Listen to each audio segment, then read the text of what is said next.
Hi, everyone. Ariana Friedlander here with Rosabella Consulting, and welcome to the Co-Creators in Conversation interview series, where we celebrate leaders who are challenging the status quo and creating economic value by investing in their people.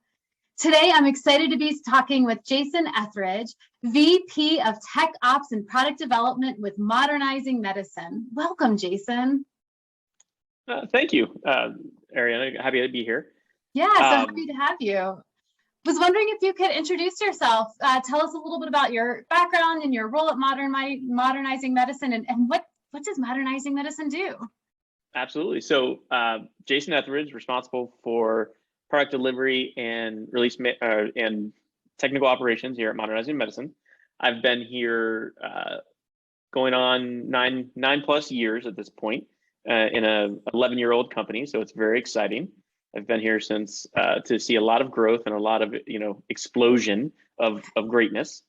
And my role here is in and around our agile practices as well as our technical operations, which ranges from our data engineering team to analytics to cloud services.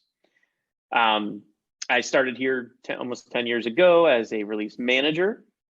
Prior to this, I had never worked directly in healthcare, so it's been a awesome ride, and I've learned a lot along the way and had the great opportunity to build some phenomenal teams and work with some great people. Fantastic. And what does Modernizing Medicine do? Can you give us a brief overview of Absolutely. So Modernizing Medicine is we started out as a clinical-based EHR company. We have a SaaS-based solution, so it's all in the cloud. And we started out as a clinical first, right? Our co-founder is a physician. The other co-founder is a serial entrepreneur, and they started this company based on the fact that they want a healthcare service for physicians that puts patients first and doctors first versus everything else. To steal your thunder, to create the conversation between the doctor and the patient. As you know, if anybody's been to the doctor these days, in some of these in some of the systems, it takes away the doctor's attention from the patient. And a lot of what we fired off to do was to create a better conversation between the doctor and the patient by using iPad and touch input, so that the doctor could have the iPad in front of them but still be looking at their patient talking. Yeah, and that communication is so important, especially these days where everyone's a little on edge with their health and wanting to make sure that things are getting addressed effectively. So from the point of two guys in a doctor's office trying to figure out how to change the world, they invented Modernizing Medicine, and awesome. With the simple thought of doing right by doctors, doing right by patients. And we've grown from clinical only into practice management, so billing and scheduling, as well as RCM services. So what's we've grown from revenue cycle management, so billing, bill collections, payments, that type of thing. Okay. More of a service-based answer. Yeah, that's awesome. And so you've been with the company for the majority of its life so far, life cycle, right? And you've seen a lot of change, and I know that part of your role there has been driving innovation within the company, and also your company is driving innovation within an industry. And so I was wondering if you could speak about how you guys have done that. How have you driven innovation both internally and externally? What's that look like? Absolutely. So I'll start with the company first, because I think it's such a remarkable story. And the company was founded on the ability to quickly respond, quickly build, quickly iterate through a solution, right? And so that's why it's always been a SaaS-based solution that allowed this company to cloud-based and SaaS-based solution to really grow quickly, evolve, and rapidly turn around what our physicians need. So you need that ability when you're a small company just trying to build a solution. But in the healthcare space, this was a little bit of a game-changing thing, right? Most of the alternative solutions were not SaaS-based, and they were more established institutions where there were shorter turnaround times for change and evolving the tooling and solutions. So that was, I think, a very, forward-thinking look. That was really, in healthcare, was an interesting thing, right? Oh, I can't trust the cloud, right? So, but you can trust the cloud. So, that was a little bit of something to get over, but that was the game changer for this organization, and there are other people doing it now, right? So people are following suit. Not to say we're the only ones doing it, but they were definitely this place was one of the first, and it was based on that, of being able to quickly solve problems for physicians, to create better conversations with customers, and quickly evolve and allow us to grow at a rate, knowing we were going to have a winning solution, right? Allowing us to grow at a rate that just won't stop. Yeah. So tell me about that growth that won't stop. I mean, especially in the last year and a half, I imagine your services have proven to be incredibly valuable in healthcare. And so how have you managed and maintained that commitment to innovation as you've grown? What's that look like? So that's the key, or that's the challenge, right? So when I started 9+ years ago, we were roughly 80 people. We're 1,300 at this point. And, at that time when I started, it was a small startup in Boca Raton, Florida, and there was 80 people, and there was a cognizant decision, to hire locally, not only because we're a local company, but also we wanted to be able to explode in growth. There's talent here, and we wanted everybody to be working together closely, close-knit, and moving together, so we could be as agile and explosive as we wanted to be. I would say that trend continued. We were definitely a primarily Boca Raton, Florida-based company. We've had a few acquisitions over time, so it brings in some remote aspects. I think that COVID, during the COVID times here, we definitely evolved our thinking a lot. We grew by roughly, I want to say it was 30 or 40% over the last year and a half to 2 years. And in that time, you start looking elsewhere. There is no office, right? And for much of the beginning of COVID, the office was closed, so there was no office. And when you're trying to hire, 5 people a month, whatever the number is, it's relatively easy to find local talent. When you're looking to hire 50 people a month, you definitely start evolving your thought process around reaching out. So we quickly became so from a tooling perspective, we've always been very forward thinking, SaaS based, for how we provide solutions to our employees.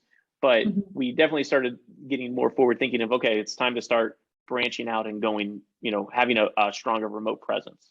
Yeah. So we went from a vast minority of remote folks, 5-10%, maybe max, to we're almost 40% remote at this point. And that's been an evolution for us, right? Everybody's learning to, it was forced with COVID because everybody was remote. Right. But then it naturally gave itself to, hey, we got this. This is not that hard. And we have matured and we have grown up, even though we're still kids at heart. We have grown up and we have changed the way we've operated, and we can keep growing quickly and doing it remote, right?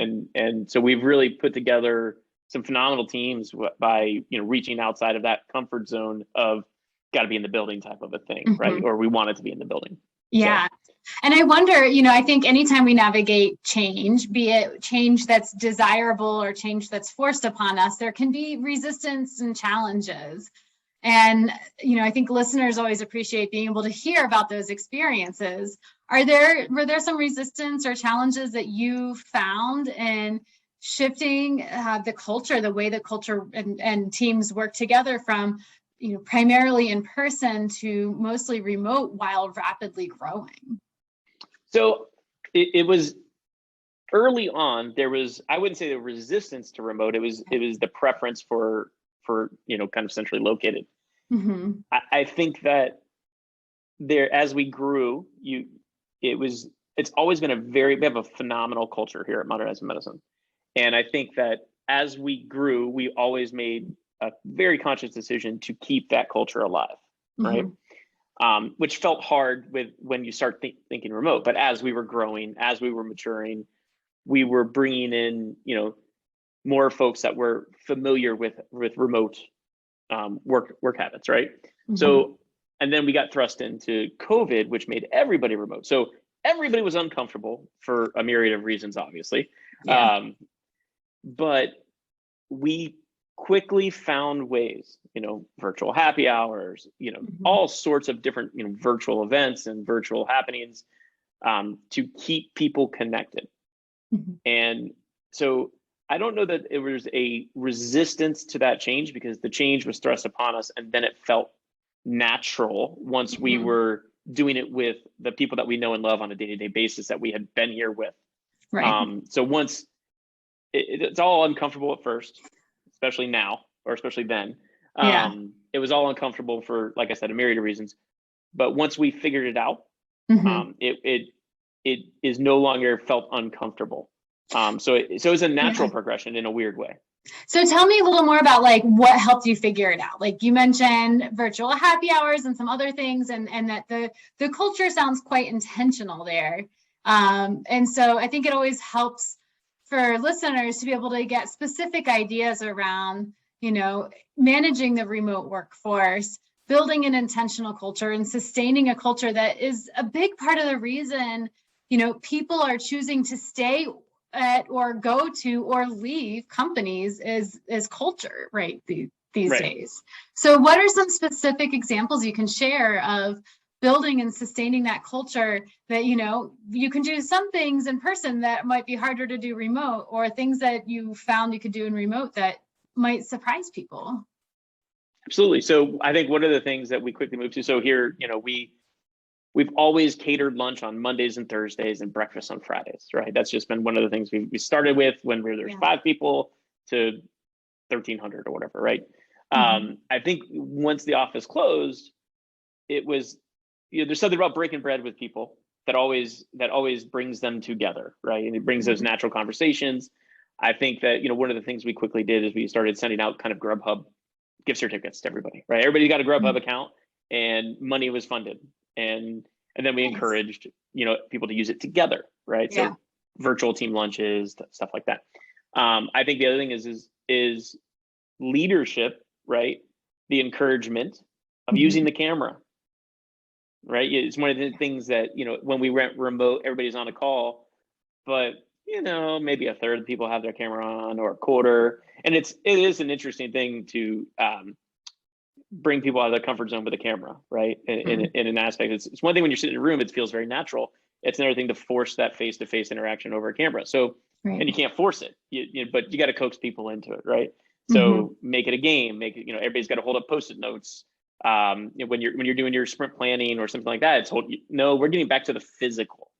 Hold up a Post-it note or a card that says that the sizing that you want to use, right? So kind of moving away from some of the verbal and making the physical a thing again, right? Making it part of the day-to-day. So cognizant decisions around how we hold conversations to get people to look at each other, right? I'm trying to think of some other things, but I think it was always a top of mind conversation at the leadership level of how do we keep people engaged? How do we keep them looking at each other, not black screens with tiles of names, right? I think those were the key aspects of it. Is all of leadership was pitching in ideas and kind of going in their directions with their team members of how do we do this, right? And sometimes it's just a hey, let's it's a virtual happy hour, it's a virtual lunch, but it's encouraging the togetherness of the, whether it be kind of weak matrix, strong matrix, whatever your organization is, right? But keeping the teams looking at each other, talking to each other, not just about work, right? Yeah, well, and I love that idea too of using, different visuals that you might have on hand, be it writing something on a Post-it note. Would you need to use a Sharpie for that, for people that might want to experiment with that one?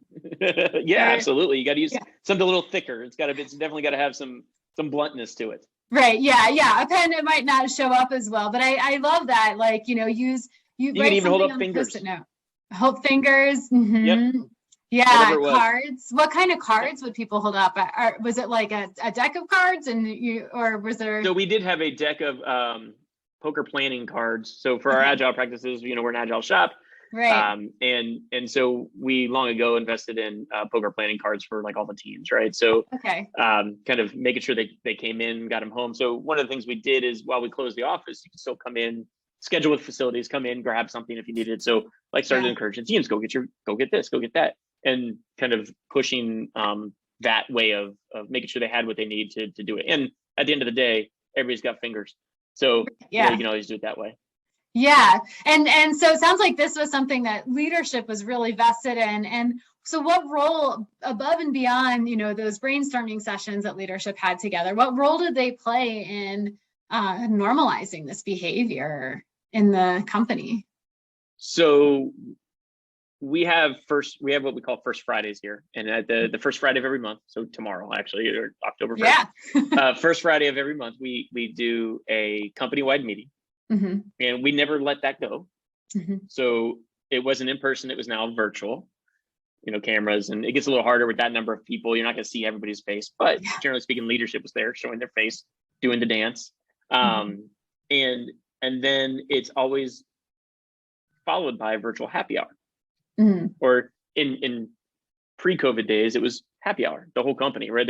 We're when we were 80 people, we would, invade a local establishment, right? Mm-hmm. And then as we grow, a lot of stuff gets catered in, or you get a much bigger establishment, or, hall or whatever. And, but, always food and beverages and all that good stuff. And so they continued the virtual happy hour, bringing in guest speakers, bringing in, DJs and games, and just anything you could imagine that could be done virtually. We've done it, right? And changed it up every month. Yeah, I've seen people have like virtual magicians, like. Yep, absolutely. We did that one. Yes. Yeah. Yep. That seems like it'd be a fun one. So when it happens as a company, right, at the top level, it makes it easy to just keep that ball moving forward on a day-to-day. Mm-hmm. And that's how I think the leadership has really gone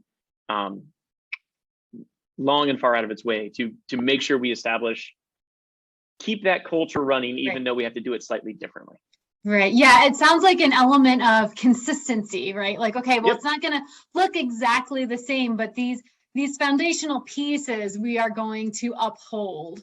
And here's how, and we're going to be on camera, that modeling of, we want everyone to be on camera, but then not actually showing their own faces. They're showing their faces in their homes or wherever they're working as well, to set that precedence of, we can all be on camera. The poker cards sound pretty cool too. That's a pretty fun one.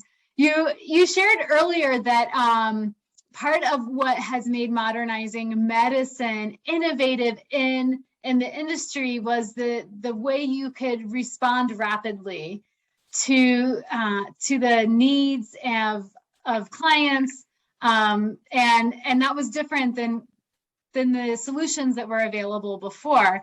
I wonder, you shared with me that you have always had that be part of how you operate, of your business model, essentially, and yet you've made your responses and releases even more rapid. Can you tell me about that? I think listeners would find that really intriguing, that you took something that was a differentiator and expanded upon it for very good reasons. Absolutely. So we've always been quick to respond and quick to iterate and turn around, features, fixes, code, whatever the need is. I think that as we got bigger, one of the problems that we were facing internally is we had every 2 weeks we were releasing code, which is a great cadence, right? However, we were getting the code was getting bigger in those releases, which adds variables, adds risk, adds all that good stuff. Right. And one of the things that, believe it or not, that we did that was I don't want to say it's provocative or anything like that, but it was very interesting, is we were trying to reduce some risk. We were trying to, keep responding, but this 2-week cycle was starting to get not the right fit for the number of folks that were developing code and as we were evolving. So we actually moved the releases up to every week. Wow. And that was met with, to my surprise, a little bit more resistance. It was like, wait, what? And it's like, I can't be ready every week. Well, you don't have to be ready every week. The train is going to leave every week. If you got someone that you need to get on that train, put them on, let's go. But you don't have to be ready every week. There's no expectation that you have to deliver every week. But if you have something to deliver, we're gonna get it out and get it delivered for you. So it was an interesting conversation, right? So I think at the mid management level, I had some conversations, and there was that sounds good, that'll help the problem that we're trying to solve, right? Let's reduce the risk and or the variability in these 2-week releases so that they're more bite-sized. Yes, everybody's on board with that statement, but then we start rolling it out across the org. It's like, wait, what? Wait, I'm not ready. And like I said, it was like everybody felt pressure to deliver every week. It's like, no. We deliver what's ready, what's good and what's ready, right? And using automation and all these things, you have the ability to actually deliver it, but also to run your automation testing and such to ensure quality.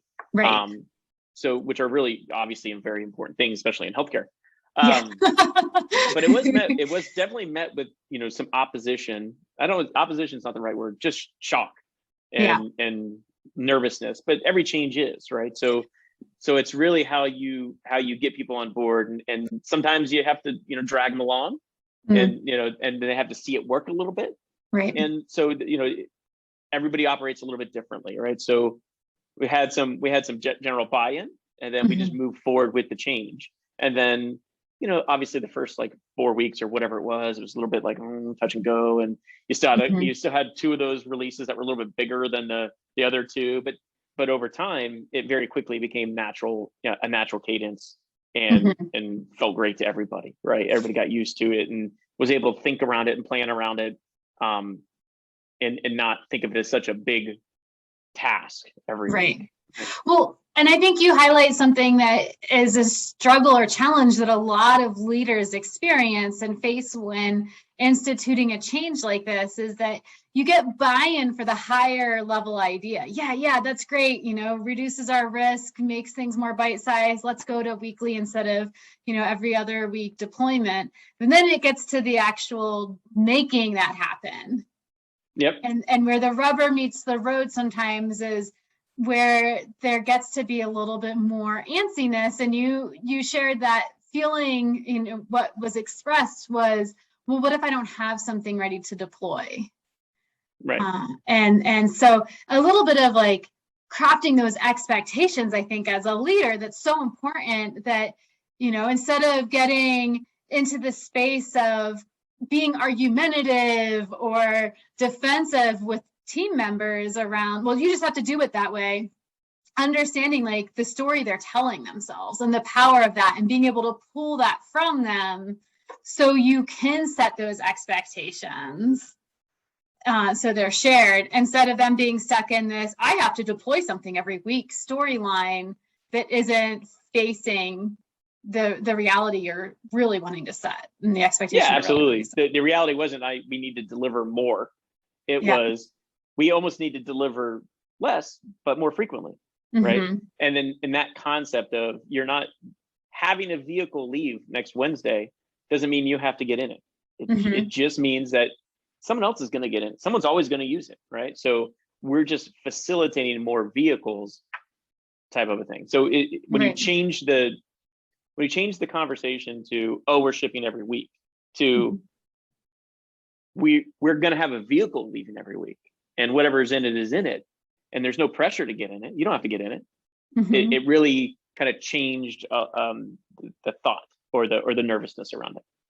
Right. Yeah. And metaphors like that can be so powerful in the way we communicate and set shared expectations among a team as well, to have that shared language to use and be able to see the expectation isn't a individual order, as much as it is almost sounding like an opportunity, like, hey, you can get a ticket for this departing train or car or whatever if you want, if that's what fits, but you don't have to get on that train if it's not the right time for you to deploy.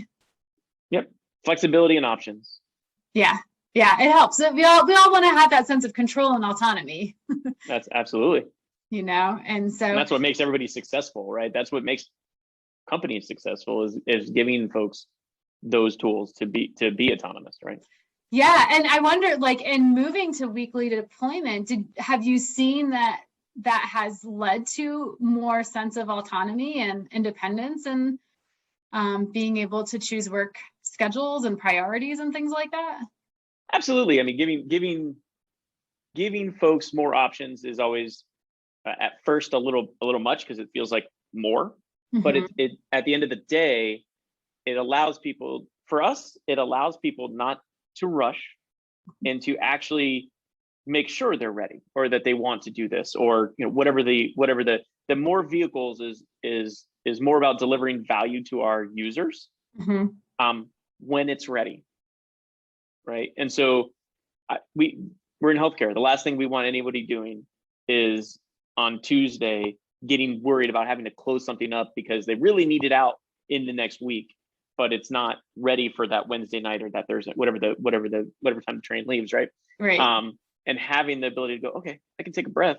I can still meet the contractual commit or the desire of the user.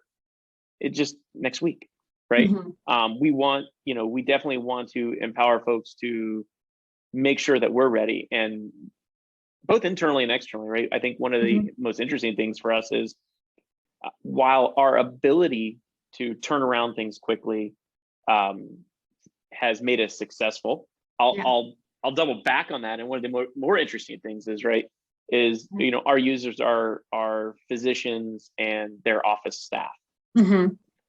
I would liken it to this. Not everybody wants their day-to-day to change for the tools that they're using to do their job, right? Right, yeah. Today we're using Zoom. If you lit up Zoom today and it was really hard to use because it was totally different, we'd both be sitting here going, we would have spent 20 minutes trying to get on Zoom, right? Right, yeah. So it's about maybe saying some choice words. Right, absolutely. So I think one of the things that's made us wildly successful, but we've had to measure, right, how we do, is that rapid change, because we have changed rapidly over time. But I also can't put something in front of a doctor they've never seen before and ask them to treat a patient. So how you deal with that change is even a more interesting thing, right? And right. To a certain extent, it's not part of my realm of responsibility or hasn't been, but I've obviously been exposed to it here in life. But that has been one of the interesting things when you start talking about change and how it affects our end users, right? There's the good side of it, which is, man, I asked for this last week and I got it today. That's awesome. Right. And then there's the, hey, I never asked for this. I think it's good, but I need to treat this patient and I can't concentrate on that right now, right? So introducing change that makes sense and that is not disruptive is to a work day is pretty interesting, right? Because you actually want good disruptive change, but you don't want bad disruptive change, right? You don't want someone's work day to go, out the window because you've made a change that they don't understand or can't work with. So that is an interesting aspect of quick turnaround. Right. Yeah. There's always nuances to be aware of and juggle in that. And especially with that user experience component, I think of those times where my phone has gotten a new updated operating system and something works differently. And I'm so frustrated when it becomes apparent because at that moment, I really just need the phone to work the way I was used to. I need to make a call. Not that any of us use phones to make calls anymore, but right. And suddenly it's not working the way it's supposed to be working, and that can be really aggravating. And again, those choice words can come out for maybe myself and others. So yeah, there's those elements to keep in mind always. I think when working with, especially technology and the end users. And giving them what they want, not just something that you think is cool. That's always that tension, I think, in technology, what can the engineers do versus what does the end user need? And then the expectations around delivery too, they're so common, right? The user wants it yesterday in some instances, but they also want it to work properly. Yeah, absolutely. And so or the way they expect it to work, which is not always properly. Yeah. So those are such common tensions. It's interesting to hear the ways you guys have worked to address that in your business. I wonder, as we come up on our time together, what are you excited for? What are you looking forward to in your work at Modernizing Medicine?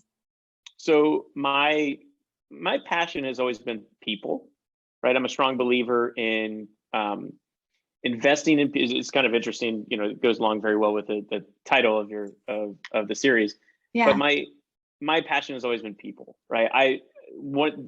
Jason gets his excitement. Yes, I just talked about myself in the third person. Totally. From watching others succeed and grow and evolve, right? That's where, that really feeds me. And so one of the great things about here is I've always had the opportunity to build teams and people, and we invest heavily in our people because we wouldn't be here without us people, right? But so I'm always looking for new opportunities to build new teams and evolve, spaces, processes, whatever realm we want to talk about, right? But to me, it's always taking a thing and going, man, we can build on this. We can make this better, and doing that together with people. Yeah. So I'm passionate about people and building, and the tech or the area of definition almost doesn't matter, right? I want to do something that's meaningful. Healthcare is meaningful. So I do, follow the passion of doing something that is meaningful. But when it comes to some of the other items around that, it's really, to me, I'm all about people, investing in them, growing things and evolving things. Awesome. That sounds wonderful. And if people want to reach out to you, they have questions or just want to connect with you or with Modernizing Medicine, what's the best way for them to do that? So Modernizing Medicine, I think the best way is the web, right? Modmed.com, MODmed.com. Jason Ethridge on LinkedIn. You can look up Modernizing Medicine, you'll find me. So I think those are probably the best ways to reach out. Fantastic. And we can include those links in the show notes. And want to thank you so much for spending some time with me today and with our listeners, sharing your stories at Modernizing Medicine. It's been great to get to connect with you here. Thank you, Jason. Thank you. My pleasure. Have a good one. Yeah. Thank you. And thanks to our listeners too for checking out another conversation or co-creators in conversation series. Really appreciate you taking the time to be here with us today. And if there's just one thing that you are inspired by this conversation, identify what that is and take some actions to implement something that will improve your life and livelihood. It's been great to share this time with you, and would love to hear what inspiration you gain and what you're going to do with it moving forward. Thanks, everyone.